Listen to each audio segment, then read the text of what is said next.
할렐루야. 여호와의 종들아 찬양하라. 여호와의 이름을 찬양하라. 이제부터 영원까지 여호와의 이름을 찬송할지로다.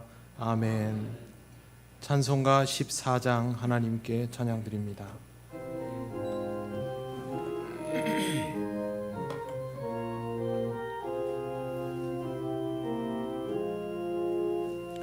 우리 하나님 하늘에 계시니 온천하 만민 주 앞에 찬송하네.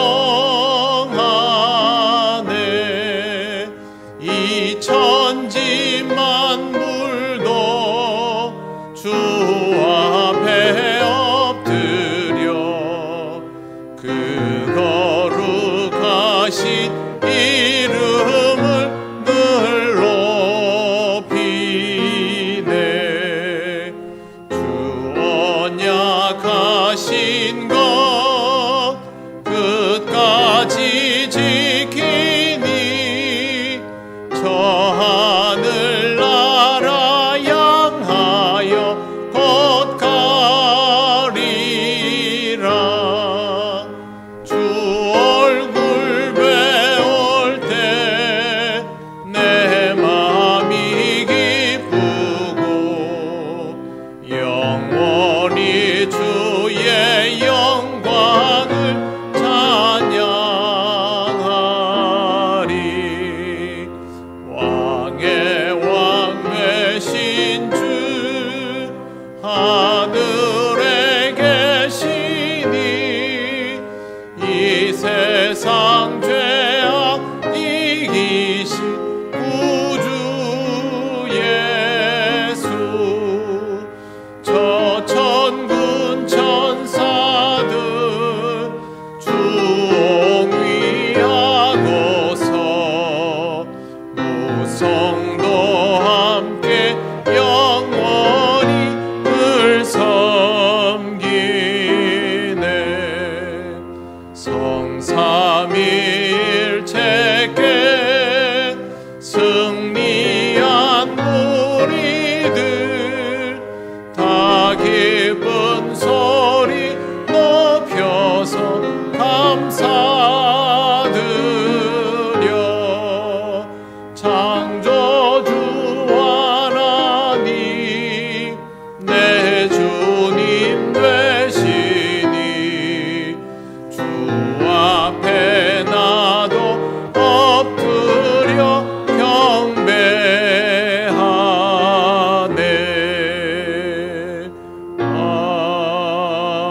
아멘. 성시교독 42번입니다.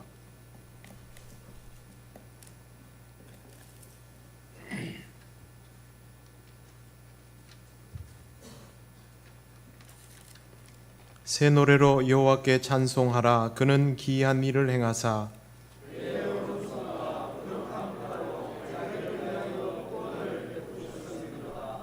여호와께서 그의 구원을 알게 하시며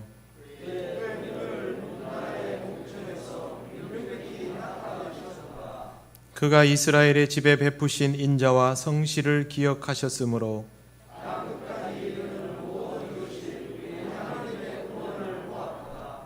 온 땅이여 여호와께 즐거이 소리칠지어다.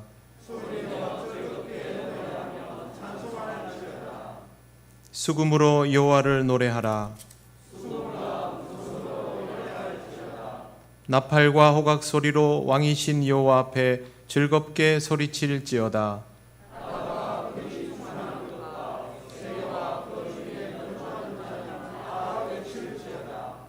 여호와 앞에서 큰 물은 박수할지어다.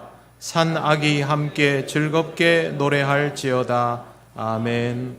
나는 전능하신 아버지 하나님 천지의 창조주를 믿습니다. 나는 그의 유일하신 아들 우리 주 예수 그리스도를 믿습니다. 그는 성령으로 잉태되어 동정녀 마리아에게서 나시고 본디오 빌라도에게 고난을 받아 십자가에 못 박혀 죽으시고 장사된 지 사흘 만에 죽은 자 가운데서 다시 살아나셨으며 하늘에 오르시어 전능하신 아버지 하나님 우편에 앉아 계시다가 거기로부터 살아있는 자와 죽은 자를 심판하러 오십니다. 나는 성령을 믿으며 거룩한 공교회와 성도의 교제와 죄를 용서받는 것과 몸의 부활과 영생을 믿습니다. 아멘. 찬송가 227장 하나님께 찬양드립니다.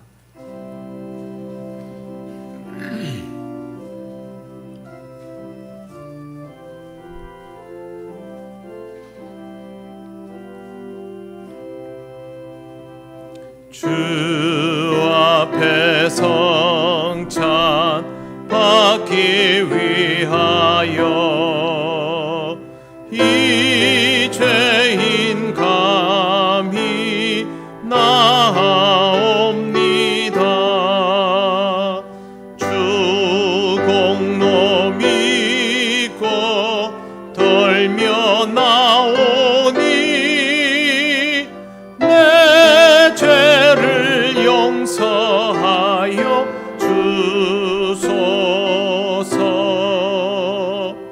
죄 길로 나가 방황했으나 주 앞에 감히 돌아옵니다. 자녀 될 자격 내게 없어도 주 나를 용납하여 주소서. 한 번만 주의 음성 들어도 그 말씀 내게 능력 되어서 이 세상 마귀 유혹 이기고 원수의 비방 맞게 됩니다.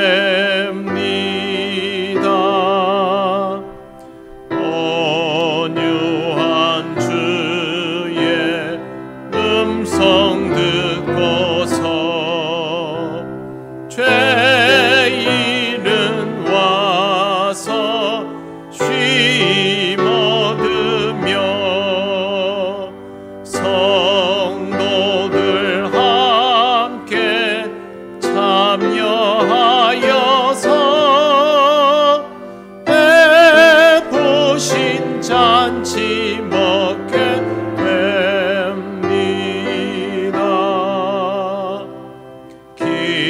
기도와 찬송 주께 드리고 주님의 떡과 잔을 받으며 내 맘에 주여 들어오셔서 주 말씀 따라 살게 하소서.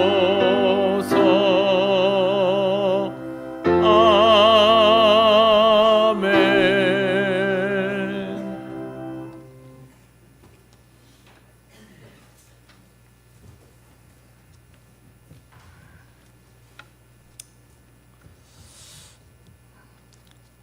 사랑과 은혜가 풍성하신 하나님 아버지, 수학의 계절 10월을 저희들에게 허락하여 주시고 거룩하고 복된 주님의 날을 맞이하여 예배하며 찬양하게 하심을 감사드립니다. 이 시간 우리를 위하여 이 땅에 오셔서 고난당하신 주님의 은혜를 깊이 묵상하며 주님이 가신 십자가의 길을 따라 걸어가는 저희들 되게 하여 주옵소서. 세상의 삶은 저희들이 살아가기에 힘들고 어렵습니다. 아무리 노력해도 앞이 보이지 않을 때도 있습니다. 그렇지만 세상의 것이 다가 아니기에 힘들고 지친 영혼들이 오늘도 주님 앞에 나왔습니다. 주님으로 인하여 기쁨과 참 평안을 얻을 수 있는 저희들 되게 하여 주옵소서. 코로나로 침체되었던 모든 일들과 세계의 나라들이 점점 원상으로 돌아가고 있습니다. 주님 감사합니다. 하루빨리 코로나를 털어버리고 일상으로 돌아가게 하여 주옵소서. 나태해졌던 저희들의 믿음들도 다시 한번 돌아보며 이전보다 더 큰 믿음으로 주님 앞에 나아가는 저희들 되게 하여 주옵소서. 아버지 하나님, 통영교회를 사랑하여 주옵소서. 주님 함께하여 주옵소서. 이 지역 복음화를 위해 기도하며 겸손한 마음과 온유한 마음으로 이웃을 사랑하게 하시며 어렵고 무거운 이웃 짐들을 나누어 짊어지는 저희 통영교회가 되게 하시고, 그리하여 이 땅에 사는 날 동안 예수 그리스도의 정신을 본받아 하나님을 사랑하며 이웃을 섬기며 주의 계명을 지켜나가게 하여 주옵소서. 아버지 하나님, 새로운 일꾼들을 세워졌습니다. 합심하여 주의 일에 말없이 순종하며 교회의 덕을 세우며 주의 나라를 이루어가는 선한 일꾼들이 되게 하여 주옵소서. 그리하여 주님 주신 직분 잘 감당하며 하나님께 인정받고 칭찬받는 자들 다 되게 하여 주옵소서. 이 시간 말씀을 들고 단에 서신 목사님, 말씀을 준비하여 선포하실 때에 주님의 말씀이 살아있음을 경험하며 그 체험으로 인하여 저희들이 믿음이 성장하며 내가 변화되고 주의 지경이 넓어지는 믿음의 소유자들이 다 되게 하옵소서. 예배의 시종을 주님께 엇하가며 우리를 구원하여 주신 우리 구주 예수님의 이름으로 기도드립니다. 아멘.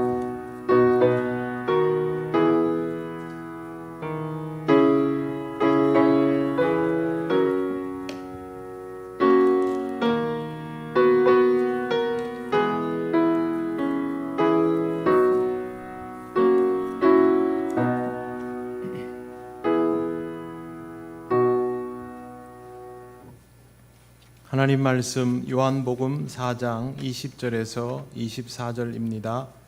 이 말씀은 신약성경 148쪽에 있습니다.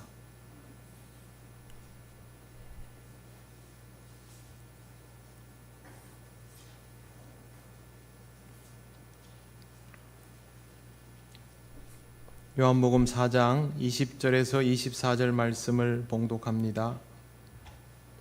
우리 조상들은 이 산에서 예배하였는데 당신들의 말은 예배할 곳이 예루살렘에 있다 하더이다. 예수께서 이르시되 여자여 내 말을 믿으라. 이 산에서도 말고 예루살렘에서도 말고 너희가 아버지께 예배할 때가 이르리라. 너희는 알지 못하는 것을 예배하고 우리는 아는 것을 예배하노니 이는 구원이 유대인에게서 남이라. 아버지께 참되게 예배하는 자들은 영과 진리로 예배할 때가 오나니 곧 이때라.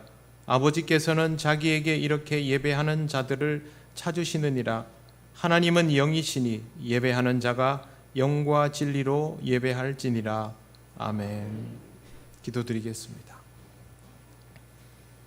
하나님 감사합니다. 오늘도 하나님 주시는 말씀을 우리가 듣습니다. 온전히 우리의 마음을 열고 이 말씀 듣게 하시고 전하고 듣는 우리 모두에게 깨닫는 은혜가 있게 하옵소서. 예수님 이름으로 기도드립니다. 아멘. 네, 오늘은 만국 성례주일입니다. 세계 모든 교회가 성찬과 세례를 행하는 날이지만 아직도 코로나의 여파가 있기 때문에 오늘도 성찬과 세례를 행하지 않았습니다. 이번 총회에서도 성찬식을 하지 않았고요. 다가오는 노회에서도 성찬식을 하지 않습니다. 우리 교회도 아직 실내에서 마스크 쓰는 일이 완전히 끝날 때까지는 이와 같은 기조를 그대로 유지하게 될 것입니다. 그래도 우리는 상관이 없습니다. 개혁된 교회 성도들은 주님의 몸과 피를 기념하는 자리에 있으면 능히 성찬에 참여하는 것과 같은 것이기 때문입니다. 오늘도 그런 마음을 가지고 성찬에 임하는 마음으로 주의 말씀을 들으시기를 바랍니다. 제가 평소에 설교할 때 굉장히 단순하게 성경 본문을 읽고 그 본문이 무슨 뜻인지를 설명하는 방식으로 진행을 합니다만, 오늘은 조금 다르게 전하려고 합니다. 종교개혁의 역사와 사례에 대해서 먼저 이야기를 좀 드리고 다시 본문을 보겠습니다. 책 중에 예배 종교개혁가들에게 배우다라는 책이 있습니다. 제가 이 책을 읽어보고 싶은데 요즘 좀 많이 바빴습니다. 그래서 도저히 책을 읽을 시간이 나지 않아서 서평을 몇 개를 나름대로 열심히 읽고 우선 개념만 정리를 하고 읽어야 하겠기에 책을 주문을 했습니다. 아마 이번 달에는 제가 이 책을 좀 집중해서 읽지 않을까라는 생각을 합니다. 다시 한번 책 제목을 말씀드리면 예배 종교개혁가들에게 배우다. 9,000원짜리 책이니까 그렇게 두껍지는 않을 것 같습니다. 저자는 종교개혁가들의 중심 주제가 예배의 개혁에 있다라고 말합니다. 그러면서 우리가 잘 알고 있는 몇몇 종교개혁가들의 예배에 관한 논문과 저서를 소개하였습니다. 그 사람들은 마르틴 루터, 즈빙글리, 그리고 마틴 부처, 칼빈입니다. 예배는 사실상 교회의 얼굴과도 같기에 교회의 특징은 예배를 통하여 제일 잘 드러날 수밖에 없습니다. 그래서 종교개혁가들은 교회의 변화를 이루려면, 개혁을 단행하려면 예배의 개혁이 우선되어야 한다라는 결론에 도달합니다. 중세 로마 가톨릭의 예배는 명백한 성직자 주도의 예배이고 성례 중심의 예배였습니다. 성례는 세례와 성찬을 말합니다. 하나님의 말씀을 듣는 것보다 성례를 행하는 사제의 예배 행위를 보는 것에 초점이 맞추어져 있었던 것입니다. 예배를 드린다라기보다 예배를 드리는 성직자의 행위를 본다라고 하는 것이 더 정확합니다. 이렇게 되니 성직자는 조금 특별한 억양과 멘트, 행위가 나오게 되었고 회중은 그걸 관심 있게 지켜보는 수준이었습니다. 당시의 예배는 모두 라틴어로 진행되었는데요. 대부분의 사제들은 이 라틴어를 제대로 몰랐습니다. 그러니 사제들이 미사를 집전을 하면서도 자기가 사용하는 용어의 의미에 대한 깊은 이해가 없이 그런 행위들을 능숙하게 반복하고 암송해서 행했던 것입니다. 예전도 복잡했고 예배의 횟수도 많았습니다. 지금도 가톨릭에서는 매일 미사가 있습니다. 우리도 매일 새벽 기도를 하지요. 근데 우리 새벽 기도는 굉장히 단순하지 않습니까? 구조적으로 아주 단순하고 시간도 30분이면 다 끝납니다. 그러나 가톨릭 미사는 다릅니다. 과거에 비해서는 많이 개방되고 변화되었지만 여전히 예배의 중심은 사제입니다. 성도의 참여는 제한적입니다. 중세 교회 성도들은 예배의 의미를 모른 채로 참여하는 상태가 지속되었고, 그래도 교회는 나와야 했기에 끝내는 교회당에 나오는 것이 복받는 비결이다라는 결론으로 마감을 하게 됩니다. 지금도 한국 교회에서 이런 주장을 펼치는 경우가 많지 않습니까? 그냥 교회에 나오면, 예배당에 앉아 있으면 복받는다는 식의 논리가 있는 겁니다. 참된 예배자가 되기보다는 예배당에 나오는 것에 무게를 더 싣습니다. 물론 교회에 나오지 않는 것보다 교회에 나오는 것이 당연히 좋고 예배당에 나오지 않는 것보다 나와서 앉아 있는 것이 더 좋지만, 예배당에 나와 앉아 있는 것으로 복을 받는다고 하면 이것은 미신적이고 기복적인 예배일 수밖에 없습니다.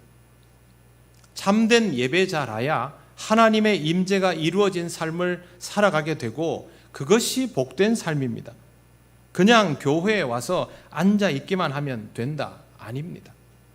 그래서 제가 늘 여러분들에게 교회에 나오면 진심을 다해서 하나님을 만나는 데 집중하라고 거듭 말씀을 드렸던 것입니다. 이런 미신적인 행태에 대해서 종교 개혁가들은 예배의 개혁이 선행되어야 한다라고 판단합니다. 종교 개혁가들이 추구했던 예배는 이해를 추구하는 예배였습니다. 이해를 추구하는 예배라는 표현을 기억해 두셔야 합니다. 이것은 중세 로마 가톨릭 교회의 예배가 이해할 수 없는, 이해하지도 못하는 언어와 방식으로 진행되었던 것에 대한 개혁적인 선택이었습니다.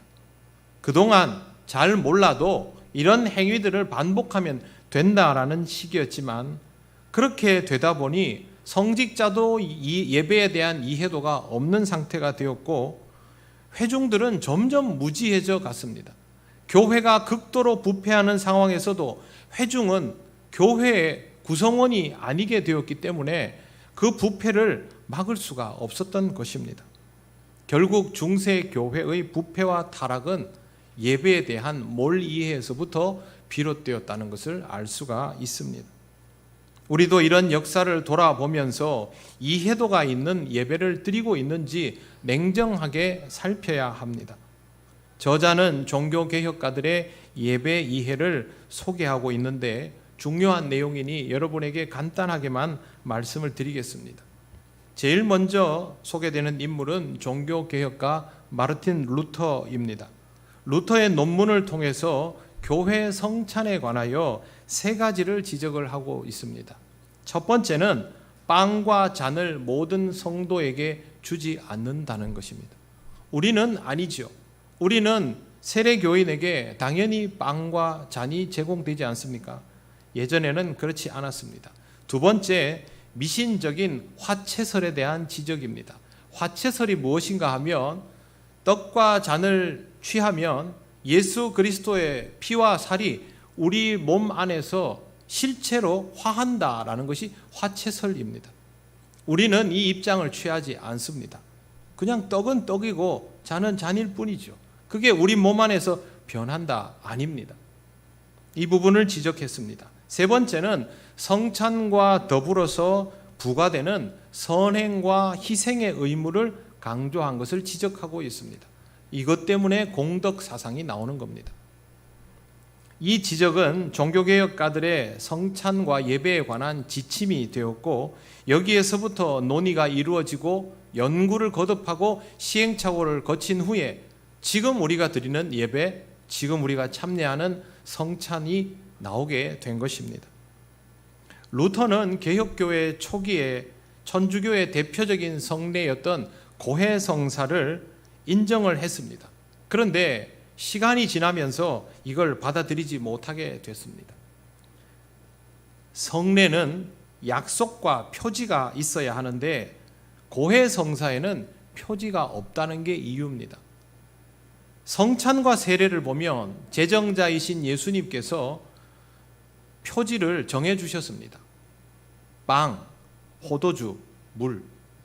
우리가 눈으로 확인할 수 있는 무언가를 제시해 놓으신 것이죠. 그러나 고해성사는 확인할 수 없는 참회만 있지 표지는 없습니다. 그래서 예식은 보는 거 아닙니까? 보고 참여하는 건데 그 예식의 표지가 없으므로 고해성사는 성례가 될 수 없다라는 결론에 도달한 겁니다. 이건 그 당시 교회에 엄청난 충격을 던지는 사건입니다. 루터의 영향력이 커질수록 독일 교회는 개혁된 예배의 방식과 전통적 예배의 방식 사이에 충돌이 일어나게 됐습니다. 독일 교회는 큰 혼란에 빠지게 됐죠. 초기에 루터는 독일 교회의 예배 방법을 제시를 했습니다. 이거는 약간 손을 본, 본래의 미사에서 약간 손을 본 방식이었는데 개혁 성향을 가지기 시작한 성도들이 여기에 만족을 안 했습니다. 점점 더 개혁적인 예배를 요구하기에 이르렀고, 그때 루터가 예배 형식을 제시합니다. 개혁교회 예배 형식으로 처음 제시된 것이 1526년에 나왔던 독일 미사와 예배 규정입니다. 한번 잠깐 보시겠습니다. 예배를 시작하는 찬송, 예배를 시작하는 기도, 그리고 서신서를 봉독하고 다시 찬송, 그 다음에 복음서를 읽고 신앙 고백 찬양을 합니다. 그리고 설교가 있고요. 그 설교 이후에 주기도문과 설교에 대한 보충 설명이 있습니다. 그 다음에 성찬식을 진행을 하고 마지막 찬송을 하고 그 다음에 제사장의 축복 기도지요. 민수기 6장 아론의 축복, 이것으로 축도가 되면서 예배가 마쳐집니다. 본래의 미사와는 굉장히 많이 바뀌어진 내용이고 여러분 보시기에 그래 낯설지 않지요. 우리와 아주 유사한 형태가 여기에서부터 시작이 되었던 것입니다. 이 예배 형식의 특징은 예배의 통일성은 강조하지만 과도한 규정이나 획일화는 피했다는 것입니다. 그 다음 종교개혁가는 쯔빙글리입니다. 쯔빙글리는 우리에게는 좀 덜 알려져 있지만 사실은 종교개혁 과정의 구체적인 부분은 쯔빙글리의 역할이 더 크다고 해도 과언이 아닌 사람입니다. 이 사람도 글을 내었는데요. 주님의 만찬 활용법, 세례에 대하여 성찬에 대하여라고 냈습니다. 무엇보다 중요한 것이 성찬 이해입니다. 쯔빙글리는 기념설을 주창했습니다. 기념설은 뭐냐 하면 우리가 성찬에서 주님의 떡과 잔에 참여할 때 주의 살과 피가 화하는 게 아니라 주의 살과 피를 기념한다입니다. 우리 개혁교회의 성찬은 기념설입니다. 예수 그리스도를 기념하고 이를 통하여 하나님께 감사하는 것이 성찬의 의미입니다. 그 다음에 또 하나 특징은 분배 방식입니다. 원래는 회중에게 기회가 주어지지 않았는데 아니면 나와서 겨우 기회가 있거나 였는데 지금 우리가 하고 있는 분병과 분잔이 여기에서부터 시작이 된 것입니다. 그 다음은 마틴 부처입니다. 마틴 부처는 칼빈이 개혁을 했던 또 목회를 했던 스트라스부르크에서 목회하던 인물이고 칼빈에게 영향을 아주 많이 미친 사람인데 이 사람의 특징은 예배의 개혁과 종교개혁을 성직자의 것으로 생각하지 않고 회중들과 함께 이루어가는 사역으로 받아들였습니다. 종교개혁은 성직자만 하는 게 아니죠. 회중들과 함께 이루어가야 하는 역사인데 마틴 부처는 거기에 집중하고 더 성경적인 예배를 드리기 위해서 노력한 사람입니다. 마지막으로 칼빈입니다. 칼빈은 굉장히 긴 제목의 글을 썼는데요. 제가 그냥 읽어드리겠습니다. 초대교회의 행습에 근거한 성례 및 거룩한 결혼을 집례하는 방법과 기도와 교회 찬양의 형식, 이게 제목입니다. 엄청 길죠. 근데 여기에서 칼빈은 예배 집례를 중계를 하듯이 소상하게 설명을 해 두었습니다. 여기서 칼빈이 강조하는 게 있습니다. 이해를 추구하는 예배. 하나님이 이해되고 자신이 이해되는 예배입니다. 이해를 추구하는 예배가 개혁교회의 예배의 핵심이니까 여러분들도 꼭 기억해 두셔야 합니다. 사실 칼빈은 예배에서 음악을 세속적인 음악과 굉장히 엄격하게 구분지으려 했던 인물입니다. 음악은 하나님의 선물이 맞지만 예배에서의 찬송은 천박하면 안 되고 위엄을 갖추고 하나님께만 집중되어야 한다라고 생각했습니다. 그래서 감성적이고 화려한 부분을 극히 경계했는데요. 그러는 중에도 칼빈은 찬송의 가사는 이해되어야 한다라고 말했고 멜로디도 그 이해를 돕는 것이어야 한다라고 말했습니다. 지금까지 소개한 것처럼 종교개혁가들의 예배개혁은 당시에 드리던 그런 방식과는 굉장히 많이 변화된 혁신적인 것이었습니다. 그리고 종교개혁가들의 후예인 개혁교회들은 그 이후에도 끊임없이 예배의 개혁을 시도해 왔습니다. 이 책에는 우리나라의 예배에 대한 소개는 없습니다. 예민하니까요. 그런데 북미 교회에 대한 소개는 하고 있습니다. 1968년도 보고서에 북미 교회의 예배 특징이요. 첫째, 하나님과 하나님의 사람 사이의 대화, 하나님의 움직임과 하나님의 사람의 움직임에 집중하는 내용, 이렇게 구성이 되어 있습니다. 두 번째는 예배의 4가지 모티프를 소개하는데 성경적인, 공교회적인 신앙 고백적인 목양적인 예배, 이게 핵심입니다. 다시 1997년에 목회자들이 요청을 했습니다. 변화하는 사회와 예배 환경 속에서 어떻게 적응해야 되는가, 그걸 알려달라고 요청을 해서 나온 보고서에 이런 것들이 있습니다. 예배에 영향을 주는 4가지 흐름에 대한 보고, 그리고 개혁주의 예배의 8가지 전통에 대한 보고입니다. 그러니까 이 변화를 우리가 어떻게 읽어야 하고, 그럼에도 불구하고 우리가 지켜야 할 예배의 핵심은 무엇인가, 여기에 대한 답이 있는 겁니다. 소개는 여기까지 하겠습니다. 저도 이 한 달 동안 책을 읽고 여러분들과 나눌 게 있으면 더 나누려고 합니다. 이제 본문으로 돌아갑니다. 요한복음 4장에서 예수님은 사마리아의 우물가에서 여인을 만났습니다. 그런데 여인이 예수님을 만나고 깜짝 놀랐습니다. 아무에게도 말하지 않은 처음 보는 예수님이 자신의 역사를 낱낱이 꿰뚫어 알고 계신 것입니다. 이분이 보통 분이 아니구나. 그런데 이 여인이 바로 질문을 이렇게 합니다. 20절 보십시오. 당신은 선지자로소이다. 그 다음 질문. 우리 조상들은 이 산에서 예배하였는데 당신들의 말은 예배할 곳이 예루살렘에 있다 하더이다. 무슨 느닷없이 예배 얘기가 나옵니까? 이건요, 명확합니다. 지금 이 여인에게 이게 정말 중요한 문제라는 것이죠.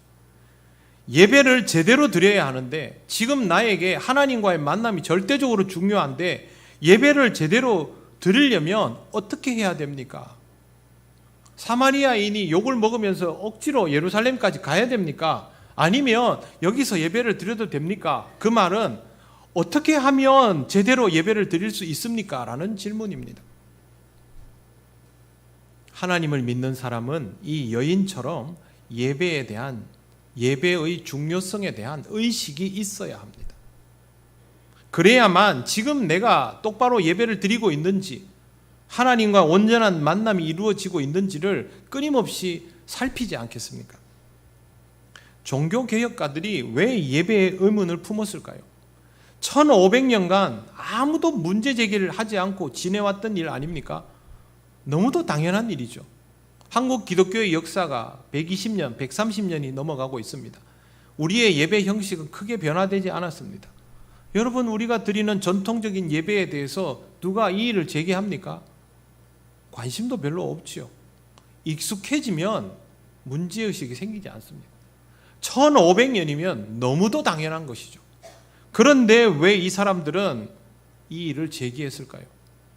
지금 하나님을 믿는 자들이, 주님의 몸된 교회가 하나님과의 대면함이 제대로 이루어지지 않고 하나님 앞에 나오는 자세가 되지 않고 삶도 똑바로 영위되지 않고 온갖 부패와 타락과 문제들이 양산되고, 그러면 예배에 대한 의문을 품게 된다는 것이죠.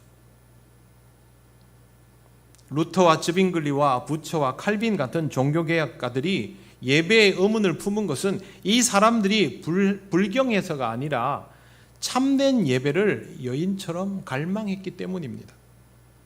여인은 결국 예수님으로부터 답을 얻었습니다. 24절을 보십시오.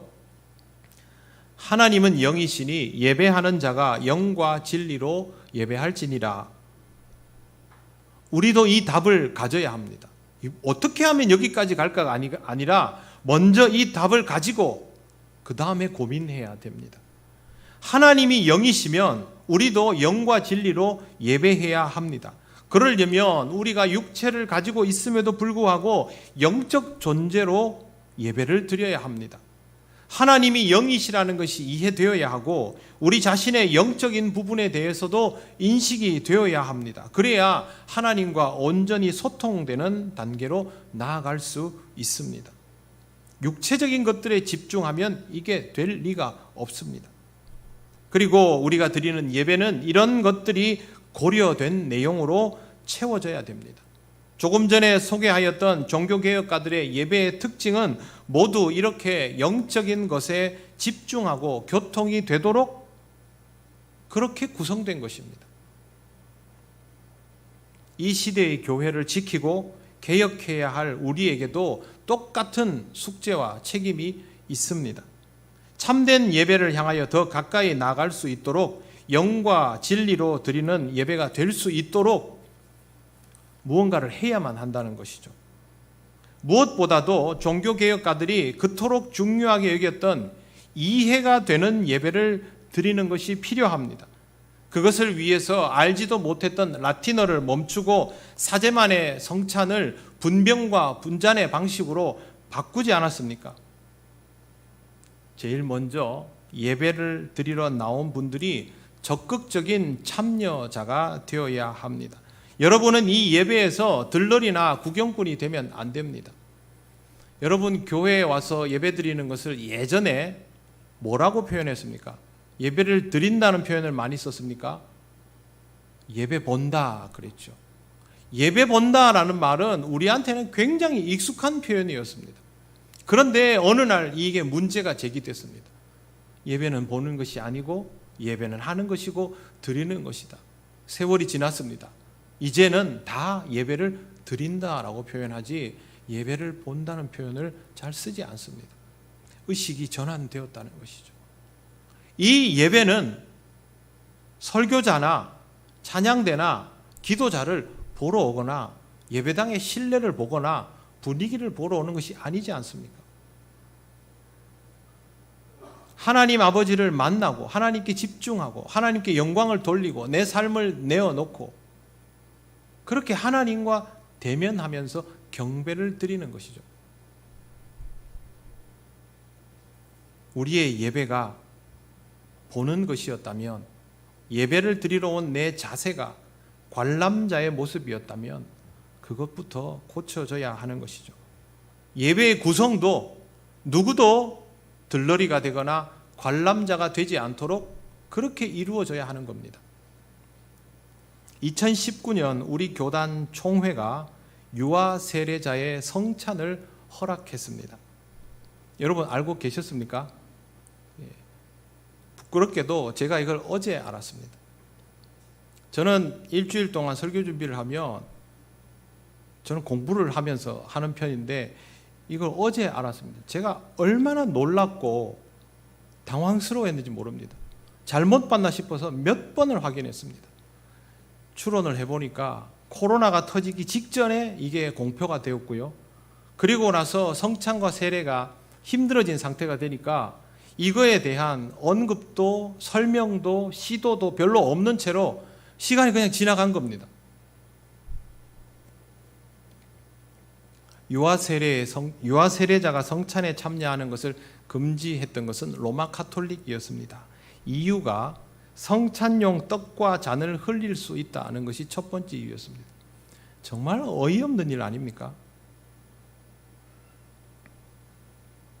지금 우리나라 주요 교단들, 장로교, 합동, 통합, 감리교, 성결교 다 유아 세례자의 성찬을 허락하고 있습니다.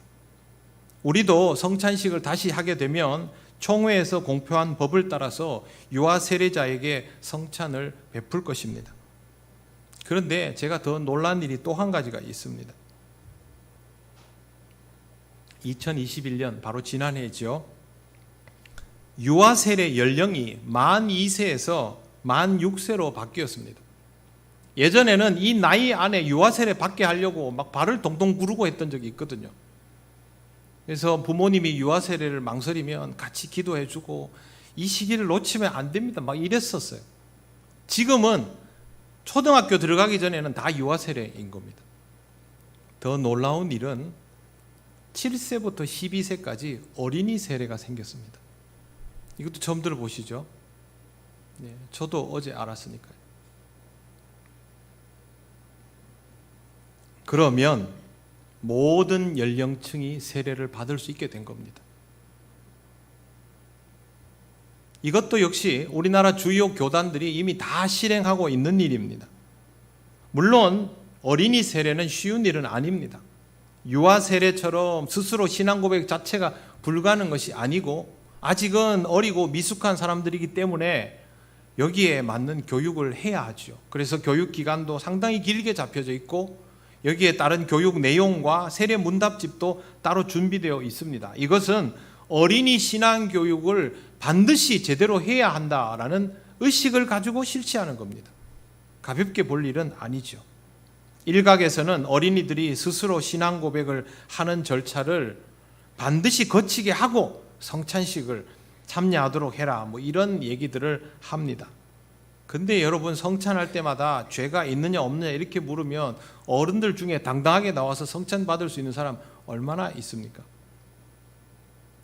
무흠을 이야기하는데요, 교회에서 말하는 무흠, 공동의회 회원으로서의 무흠은 법적 용어입니다. 교회법 용어입니다.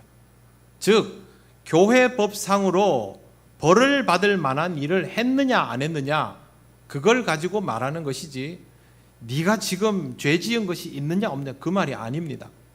그런 식이면 우리가 감히 주님 앞에 성찬 받을 수 없지요. 우리는 다 죄인입니다. 그럼에도 불구하고 의롭다 칭하여 주시고 죄를 안고 주님 앞에 내려놓을 수 있는 기회를 얻었기 때문에 주님 앞에 나와 예배드리고 성찬 받는 것이죠. 그건 어린이들도 똑같죠. 그래서 누구나 예배에 참여하고 누구나 성찬 받을 수 있도록 그렇게 기회가 주어지게 된 것입니다.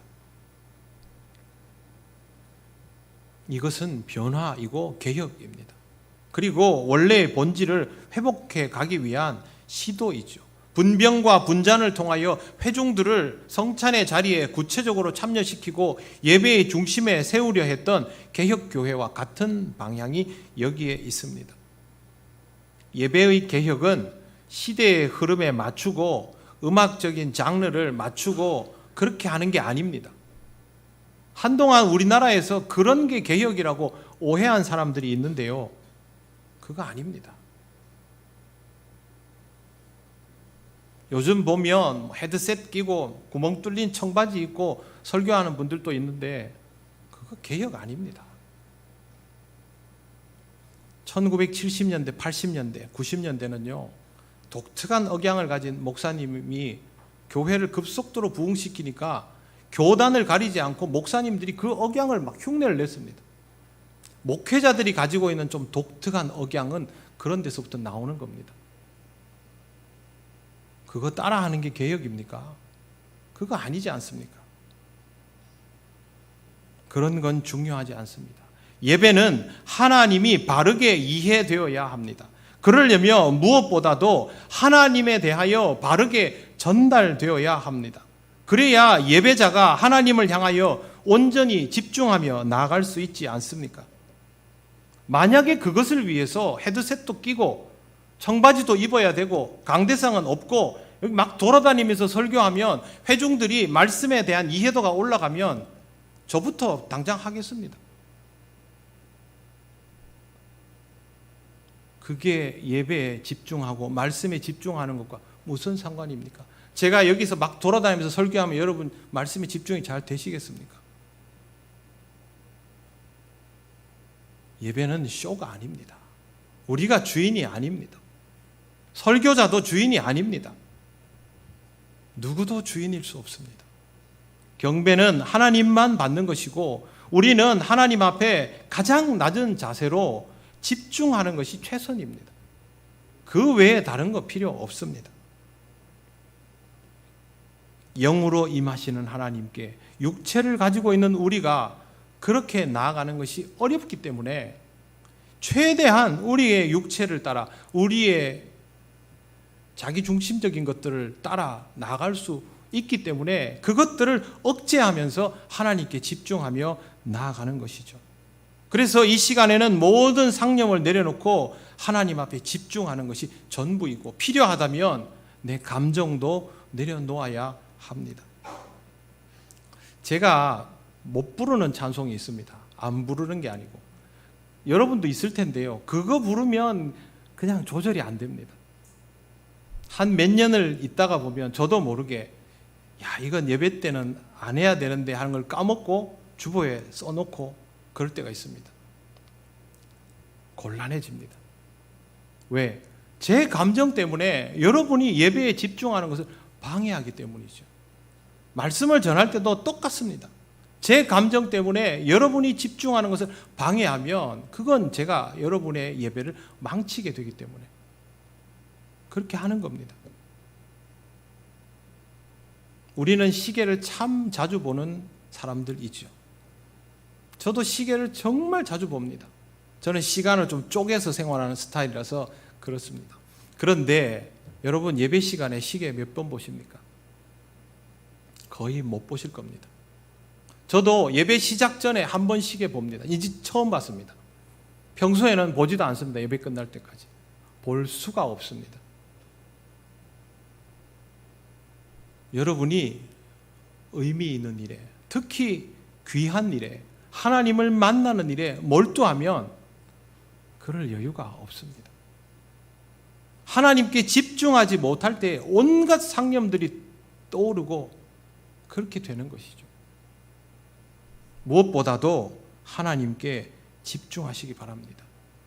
종교개혁 운동에서부터 비롯된 예배의 모범은 어떤 방해도 받지 않고 하나님을 만나기 위해서 그렇게 마련된 것이고 누구도 예외 없이 하나님을 만날 수 있도록 열어놓은 방식입니다.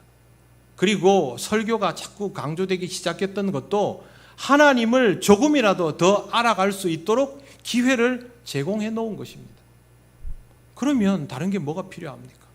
하나님께 집중하고 내가 예배자일 수 있다는 것에 감사하고 어떻게든 말씀을 통해서 하나님을 더 알아가면 그걸로 충분한 것이죠. 그렇게 하나님을 알아가고 느껴가는 중에 반응하는 것이 예배입니다. 이제 여러분의 예배를 개혁하시기를 바랍니다. 교회가 제시하는 모범으로 개혁되어 가는 사람이 아니라 개혁교회의 구성원답게 스스로를 개혁하시기 바랍니다. 종교개혁은 지도자가 하는 게 아닙니다. 하나님 앞에 예배자로선 우리들 각자가 각자의 자리에서 우리의 내면을 하나님 앞에 꺼내어 보이면서 스스로 변화를 이루어 갈 때 내 안에 개혁이 일어나고 그것이 우리의 개혁이 되면 그게 교회의 개혁이 되는 것이죠. 거기서부터 종교개혁이 일어나는 겁니다. 이걸 하지 않고 누군가가 교회를 개혁해 주기를 아무리 기다려 보십시오. 절대 바뀌지 않습니다. 종교개혁 이후 500년 동안 교회가 어떻게 됐습니까? 한국 교회 120, 30년 역사에서 교회가 어떻게 됐습니까? 누가 바꾸어 주기만을 기다리다 보니 무슨 전부 바리새인들 보는 것 같습니다. 이 와중에도 참된 예배자는 그렇게 하지 않습니다. 어느 교회는 더 좋고 어느 교회는 어떻고 그거 아닙니다. 여러분 교회마다 참된 예배자가 있습니다. 예배의 방식이 다르고 특징이 다 달라도 설교하는 사람이 전부 다르고 부르는 찬송의 차이가 있어도 참된 예배자는 그 상황 속에서 오직 하나님께 집중하면서 영과 진리로 예배를 드립니다. 뭐가 더 필요합니까? 여러분 스스로 예배를 여러분 안에서부터 개혁해 나가시기를 바랍니다. 하나님께 집중하시고 예배를 통하여 하나님을 영으로 만나고 기쁨을 누리시는 참된 예배자가 되시기를 바랍니다. 기도드리겠습니다. 하나님 감사합니다. 우리에게 허락하신 이 놀라운 기회와 은혜를 더 소중히 여길 수 있기를 원합니다. 우리는 많이 부족하오니 쉽게 흐트러지오니 다시 한번 우리를 붙잡아 주시고 하나님 앞에 집중할 수 있도록 성령께서 우리를 도우시며 주어지는 예배와 말씀을 통하여 하나님을 더욱 이해하고 만나며 동행할 수 있는 예배자가 되게 하옵소서. 우리에게서부터 변화가 일어나며 하나님께서 기뻐하시는 개혁교회의 모습으로 거듭나게 될 것을 믿습니다. 감사드리며 예수님 이름으로 기도드립니다. 아멘. 찬송가 285장 찬양하시며 봉헌하시겠습니다.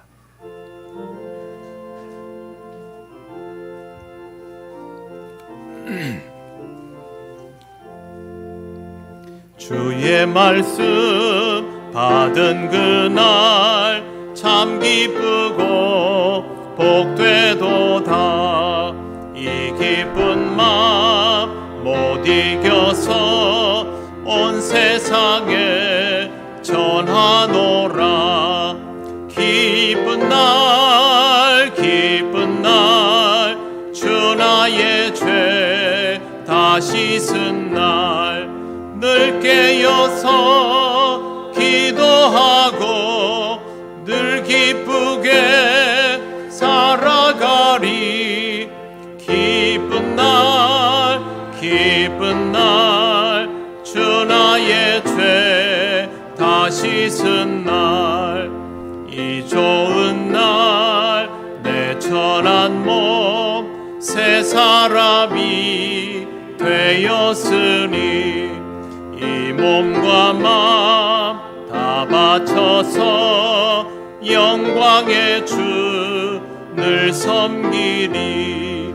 기쁜 날 기쁜 날 주 나의 죄 다 씻은 날 늘 깨어서 기도하고 늘 기쁘게 살아가리. 기쁜 날 기쁜 날 주 나의 죄 다 씻은 날 새 사람 된 그날부터 평안한 마음 늘 있어서 이 복된 말 전하는 일 나의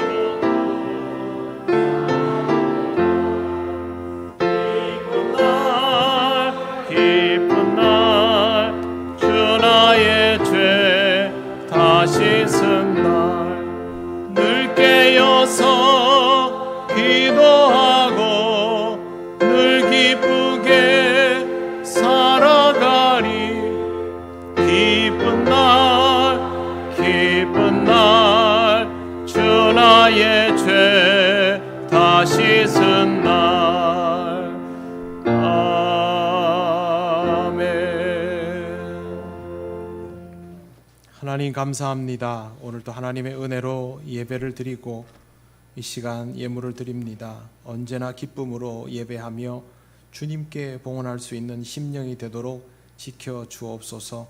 쉽지 않은 이 시대를 하나님 주시는 지혜로 살게 하시고 채우실 때마다 하나님의 은혜임을 잊지 않게 하시고 지혜롭게 사용하게 하옵소서. 예수님 이름으로 기도드립니다. 아멘.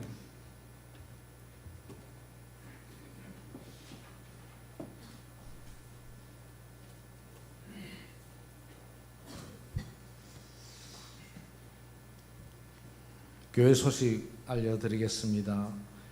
예배에 오신 모든 분들을 환영합니다. 처음 오신 분은 새가족부의 안내를 받으시기 바랍니다. 9월 등록 새가족 하신 분이 있습니다.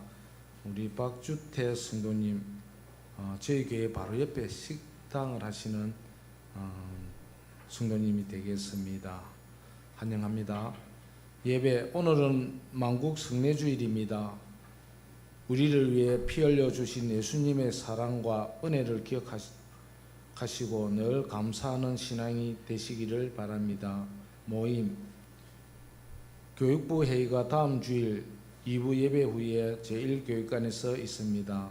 안내, 항정직 선출 인원을 보충하기 위하여 다음 주일 9일에 항정직 선거를 위해 공동의회를 한 번 더 모이겠습니다.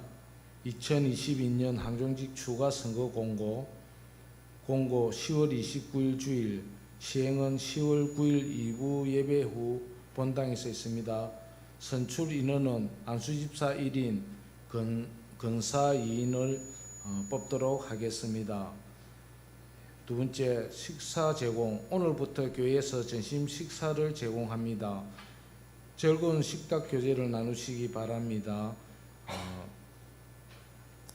장학헌금, 송미연 집사님께서 커피와 김을 판매하셔서 장학금을 이렇게 내주셨습니다. 감사합니다. 10월 안내 위원 주보 참고해 주시고 10월 함께 나눌 기도 제목도 주부로 참고해 주시기 바랍니다. 오늘부터 식사 후에는 일조가 이렇게 봉사해 주시겠습니다. 조장은 루미자 권사님 되시고요. 명정이 소망 미수 이구역이 되겠습니다. 오늘부터 저 주방에 보면은 작은 방이 있습니다. 그곳에서 우리 할머니들이 식사를 하시는데 오늘부터는 식탁에서 이렇게 식사를 하시고요. 그 방을 사용하시지 마시기 바랍니다. 주방 봉사하시는 분들이 이렇게 그 방을 사용을 하십니다. 그곳에는 이제 김치 냉장고를 다 이렇게 그 방에다 옮겨놨습니다. 그래서 방도 협소하고 이렇기 때문에 식사하시고 본당에 이렇게 올라 계시면 되겠습니다. 저희들이 그 할머니들이 계실 방을 이렇게 준비하고 있으니까 그때까지 조금 기다려 주시면 감사하겠습니다. 저번 비로 인해서 본당에 이렇게 비 피해가 있었는데 어제 저희 제2남성교회 회원들이 주축이 돼서 이렇게 보수를 했습니다. 깔끔하게 이렇게 했는데 한번 보시고 정말 이 일을 위해서 이렇게 수고하시는 우리 분들이 있습니다. 예, 감사합니다. 또 지난주에는 우리 피택 장로 두 분이 노예 사무실에 가서 이렇게 시험을 쳤습니다. 아마 제가 같이 동행을 했는데 시험을 굉장히 잘 쳤다고 합니다. 예, 수고하셨습니다. 예, 이상입니다.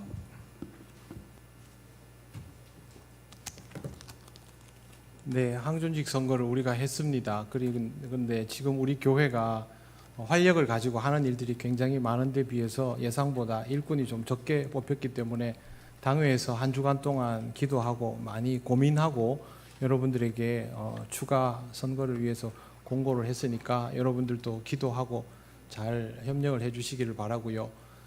사실 저 예배당에 구멍이 뚫려가지고 전부 우리 마음에 구멍이 뚫린 것처럼 그랬는데 어제 오셔가지고 이게 하루에 될 공사가 아니거든요.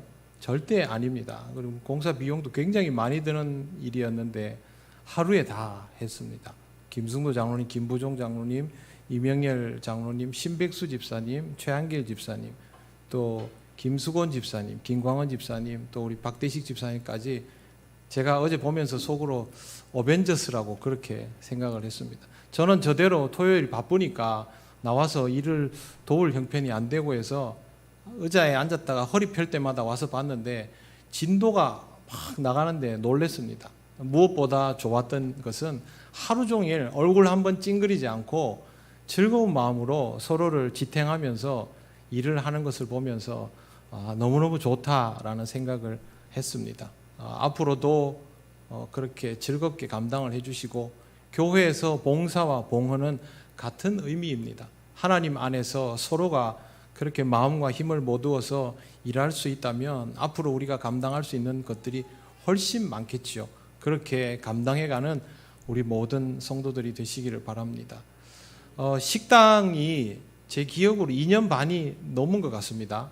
그래도 우리가 그 맛을 잊고 있지는 않지요. 네. 제가 외부에서 오는 분들한테 맛집 얘기하면 저는 우리 교회 식당을 제일 먼저 소개하는데요. 오늘 여행 오신 분들 또 처음 오신 분들도 우리 교회가 제일 맛집입니다.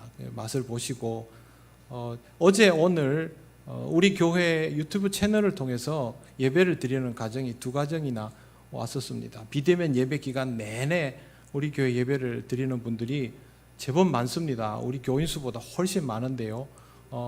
그동안 함께 예배를 드리는 비대면 예배 드리는 분들도 여러분들도 우리와 같은 예배 공동체 식구이니까 언제든지 오시고 이제 식당도 열었으니까 같이 식사하고 교회를 통해서 교제도 나누고 또 앞으로 우리가 하는 사역들도 즐겁게 같이 감당해 나갈 수 있다면 좋겠다라는 생각을 하게 되었습니다. 여러분들도 앞으로 우리 교회가 점점 더 열려져 가면서도 하나님께서 주시는 기본을 잘 지켜가는 복된 교회가 될 수 있도록 기도하고 함께 최선을 다하면 좋겠습니다. 이제 자리에서 일어나셔서 예배드린 교우들과 인사 나누시겠습니다. 여행 오신 분, 처음 오신 분들과도 인사 나누시겠습니다.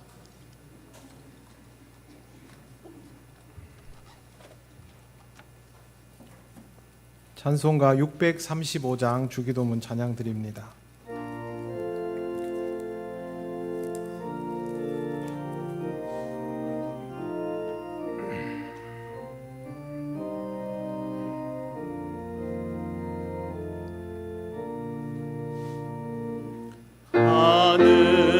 하늘에 계신 아버지 이름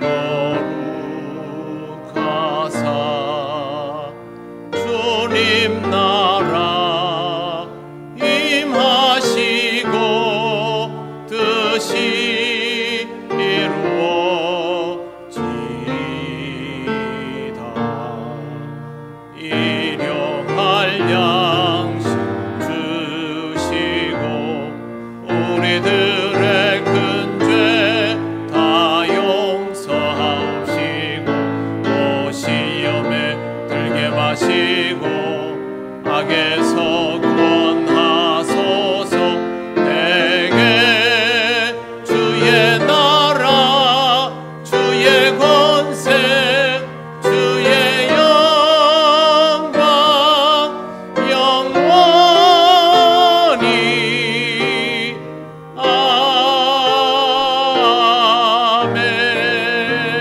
아멘. 우리 주 예수 그리스도의 크신 은혜와 하나님 아버지의 놀라우신 사랑과 성령님의 교통하시고 인도하여 주심이 참된 예배자로 세워지며 하나님과 교통하며 또 동행하며 나가기를 원하는 이 시간 예배하는 권속들 위에 영원토록 함께 하시기를 간절히 축원하옵나이다. 아멘.